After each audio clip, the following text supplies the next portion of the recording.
This little duet is so cute, but it also has a message. The author, Wohlfahrt, is trying to teach students how to retake the bow and always start the next phrase on the down bow, which is not always very easy, especially if you're just starting out, if you're a beginner. And I would encourage you all to really try and practice this, how to very quickly land back on the string without dropping the bow and without having too much of a shaking going on.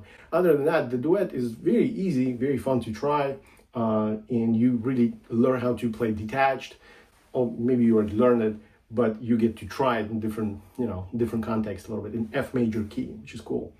Well, I hope you guys enjoyed my little videos, and I hope you see on my Patreon page where I'm uploading MP3s of all of these little duets, violin 1 part, violin 2 part. Take advantage. You can play along with me. Not in real time, but hey, this is pretty cool still, I think. And it supports the channel. I really appreciate your support. You get 7 days free, and I hope you will stay for longer, of course. Thank you very much. I will see you on my Patreon page. The link is down below. Thank you in advance.